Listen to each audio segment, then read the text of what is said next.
سب سے پہلے جو ایک کالر نے سوال پوچھا کہ میں بہن کہنے لگیں کہ میں نماز میں رکعتوں کی تعداد بھول جاتی ہوں، تو کیا میں ایسے کر لوں کہ کوئی دانے وغیرہ رکھ لوں ساتھ، اور جب ایک رکعت پڑھ لوں تو وہ ایک دانہ جہاں نماز پہ جو ہے سائڈ پہ رکھ لوں، جب دوسری رکعت پڑھوں دوسرا دانہ رکھ دوں، تو ایسا کر سکتی ہوں یا نہیں؟ تو دیکھیں اس طرح نہیں کرنا چاہیے، نماز کے خشوع و خضوع کے یہ خلاف ہے۔ اگر آپ کو اس طرح یہ وہم ہوتا ہے یا شک ہوتا ہے کہ میں بھول رہی ہوں تلاوتیں، تو اس کا طریقہ بھی شریعت نے بتا ہی رکھا ہے۔ اول تو اگر آپ کو بار بار یہ وہم ہوتا ہو تو وہم کا تو کی طرف دھیان ویسے ہی نہیں دینا چاہیے، بس نماز پڑھنی چاہیے۔ اور اگر وہم نہیں ہے، واقعی آپ کو لگتا ہے کہ مجھے یہ حقیقت میں اس طرح جو ہے وہ شک یا شبہ ہوا ہے، تو اس صورت میں دیکھا جائے گا، آپ یہ دیکھیں کہ کوئی آپ کا ظن غالب ہے یا نہیں۔ ظن غالب کا مطلب یہ ہوتا ہے کہ آپ کو یہ شک ہو رہا ہے کہ 2 رکعتیں ہوئی ہیں یا 3 رکعتیں ہوئی ہیں، تو آپ دیکھیں کہ زیادہ گمان کس طرف ہے۔ زیادہ گمان کہلاتا ہے ظن غالب، یعنی آپ کو 30% یہ لگ رہا ہے کہ 2 رکعتیں ہوئی ہیں، اور آپ کو 70% یہ لگ رہا ہے کہ 3 رکعتیں ہوئی ہیں، تو اس صورت میں اعتبار کس کا ہوگا؟ 70% والے کا اعتبار ہوگا، اس کے مطابق آپ نماز مکمل کر لیں، یعنی ظن غالب کا اعتبار ہوگا۔ اور اگر ظن غالب نہ ہو، دونوں برابر ہوں، شک ہو، 50-50 ہو، یہ بالکل 50-50 ہو رہا ہے کہ جناب 50% یہ ہے 2 رکعتیں پڑھی ہیں، 50% یہ ہے کہ 3 رکعتیں پڑھی ہیں، تو اس صورت میں حکم یہ ہے کہ جانب اقل کو اختیار کریں، یعنی کم والی جہت کو اختیار کریں، اس میں احتیاط ہے۔ تو جب یہ شریعت نے آپ کو بتانی 2 اور 3 میں شک ہو رہا ہے، تو 2 جو ہے یعنی دونوں 50-50 خیالات ہیں، دونوں آپ کے، کوئی گمان نہیں ہے، گمان غالب، ظن غالب نہیں ہے، تو اب کیا آپ نے شمار کرنا ہے؟ آپ نے اسے 2 رکعتیں سمجھنی ہیں اور اس کے مطابق آپ نے کرنا ہے۔ تو جب شریعت مطالعہ نے پورا ایک طریقہ بتا رکھا ہے، ایک لائن آف ایکشن دے رکھی ہے، اللہ عمل دے رکھا ہے، تو وہ ہم اسی کو اختیار کریں۔ اپنی طرف سے اس طرح جو ہے وہ دانے نکالنا، نئے نئے طریقے نکالنا، اس کی کوئی حاجت نہیں ہے، کرنے بھی نہیں چاہیے، نماز کے خشوع و خضوع کے خلاف ہے۔ بس اگر آپ کو وہم ہوتا ہے تو اسے تو جھٹک دیں، اور اگر وہم نہیں ہے، واقعی آپ کے ساتھ پرابلم ہے، آپ کو شک ہو رہا ہے،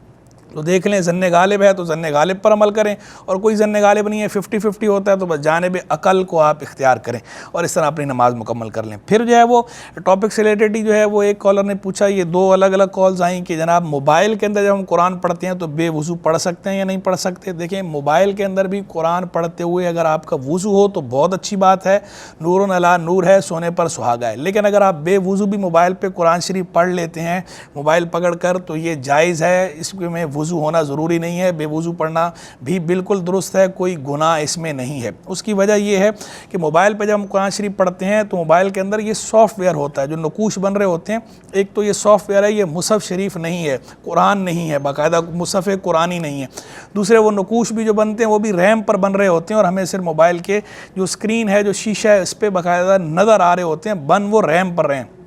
تو ہم قرآن مجید فرقان حمید کو اس میں براہ راست ٹچ نہیں کر رہے۔ تو یہ گویا ایسے ہی ہے جیسے فقہاء نے مسئلہ بیان کیا غلاف منفصل کا، کہ قرآن ایسے غلاف میں ہو جو قرآن سے جدا ہے، تو اس غلاف کو چھونا جائز ہے۔ جیسے کوئی قرآن مجید فرقان حمید کے اوپر آپ جو ہے وہ شیشے کی اسکرین لگا دیں، تو اس شیشے کی اسکرین کو ٹچ کرنا، وہ شیشے کو ٹچ کرنا ہے، نہ کہ قرآن کو ٹچ کرنا۔ تو ایسی جب ہم موبائل میں پڑھتے ہیں تو ہم یہ موبائل کی اسکرین ہے اسے ٹچ کر رہے ہیں، نہ کہ قرآن مجید فرقان حمید کو ٹچ کر رہے ہیں، تو اس لیے اس کے لیے وضو ہونا ضروری نہیں ہے۔ ایسی جیسے باکس ہے، باکس کے اندر قرآن مجید فرقان حمید ہو تو باکس کو ہم ٹچ کر سکتے ہیں بے وضو حالت میں، وہ کیونکہ وہ قرآن کو ٹچ کرنا نہیں کہلائے گا، باکس کو ٹچ کرنا کہلائے گا۔ تو اسی طرح اس میں بھی یہ موبائل کو ٹچ کرنا کہلائے گا، قرآن مجید فرقان حمید کو براہ راست ٹچ کرنا نہیں کہلائے گا، بلا حائل ٹچ کرنا نہیں کہلائے گا، تو اس لیے اس میں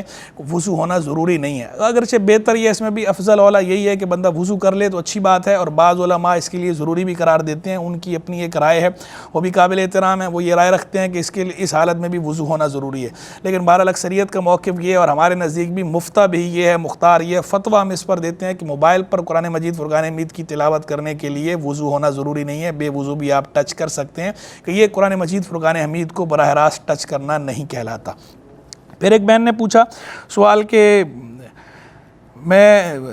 والدین اور بچے میرے فوت ہو گئے، والدین بھی فوت ہو گئے ہیں، بچے بھی فوت ہو گئے ہیں، اور میں ان کے لیے رات میں نماز پڑھتی ہوں یا درود شریف پڑھتی ہوں، تو اس کا ثواب میں انہیں پیش کر سکتی ہوں، ان کے لیے پڑھ سکتی ہوں؟ دیکھیں کوئی بھی عبادت اس کا ثواب کسی کو بھی ایصال کیا جا سکتا ہے، پہلے بھی ہم کئی دفعہ اس پہ روشنی ڈال چکے ہیں، اس میں کسی قسم کا کوئی حرج نہیں ہے، کوئی قباحت نہیں ہے، کسی بھی عبادت کا ثواب آپ ایصال کر سکتی ہیں۔ لیکن یہ جو آپ نے کہا نا کہ میں ان کے لیے پڑھتی ہوں، تو ان کے لیے نہ پڑھیں، یعنی یہ نیت نہ ہو کہ کہ میں ان کے لیے پڑھ رہی ہوں، بلکہ آپ جو ہے وہ اللہ کی عبادت کی نیت سے کریں، اس کے بعد آپ اس کا ثواب ایصال کر دیں،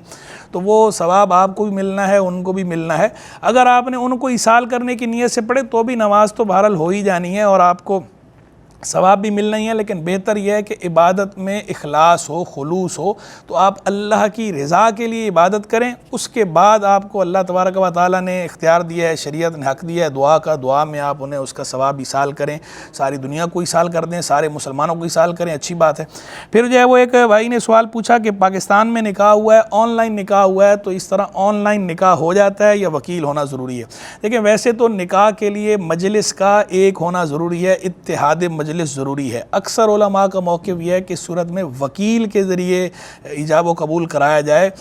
ورنہ مجلس جو ہے وہ ایک ہونی چاہیے، اس طرح نہیں ہوتا۔ یہ موقف جو ہے وہ اکثر علماء کا ہے، لیکن بعض بڑے علماء کی رائے یہ ہے کہ اتحاد مجلس سے جو مقصود ہے کہ دھوکہ نہ ہو، تو آن لائن میں اس طرح کا دھوکہ نہیں ہوتا، ان کے نزدیک اس طرح بھی نکاح ہو جاتا ہے، ٹیلی فون پر نکاح ہونا، آن لائن نکاح ہونا، بعض علماء کی رائے یہ ہے۔ تو کوئی اگر ان علماء کی رائے پر بھی عمل کرتا ہے تو اس پر کوئی ہم سخت حکم نہیں لگاتے، لیکن بہرحال اکثریت کا موقف یہ ہے کہ آن لائن نکاح اس طرح نہیں ہوتا، قبول کرنے، ایجاب و قبول کے لیے اس طرح وکیل کے ذریعے کو اختیار کیا جائے، وکیل کے ذریعے کرا جائے، مجلس کا ایک ہونا شرط ہے۔ تو اکثریت کا جو موقف ہے اس کو رائے کو احترام دیتے ہوئے ان کے موقف پر عمل کیا جائے تو بہتر ہے، احتیاط کا پہلو اسی میں۔ لیکن کوئی اگر ان اجلہ علماء کی رائے پر عمل کر لیتا ہے جو آن لائن نکاح کو جائز قرار دیتے ہیں، تو اس پر بھی کوئی سخت حکم نہیں لگایا جا سکتا یا طعن و تشنیع اس پہ نہیں کر سکتے۔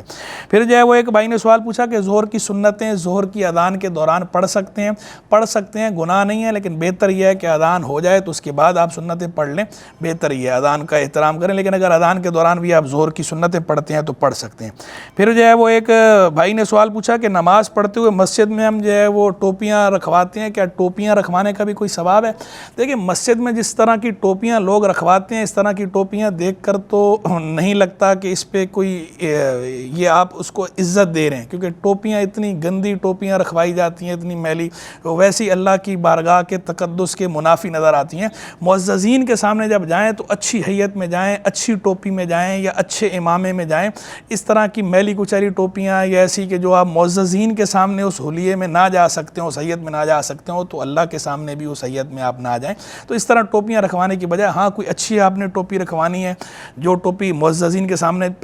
پہن کے جایا جا سکتا تو پھر آپ رکھوائیں، سبحان اللہ، کیا اچھی بات ہے اور اس کا ثواب بھی ملے گا۔ لیکن ویسے اس طرح کی ٹوپیاں جیسی رائج ہیں جو رکھی جاتی ہیں مسجدوں میں، اس طرح کی ٹوپیوں کی ہم حمایت نہیں کرتے۔ ہاں ناظرین، پروگرام کا وقت ختم ہوا چاہتا ہے۔ اللہ تبارک و تعالی ہمارا اور آپ سب کا حامی و ناصر ہو۔ وآخر دعوانا ان الحمد للہ رب العالمین۔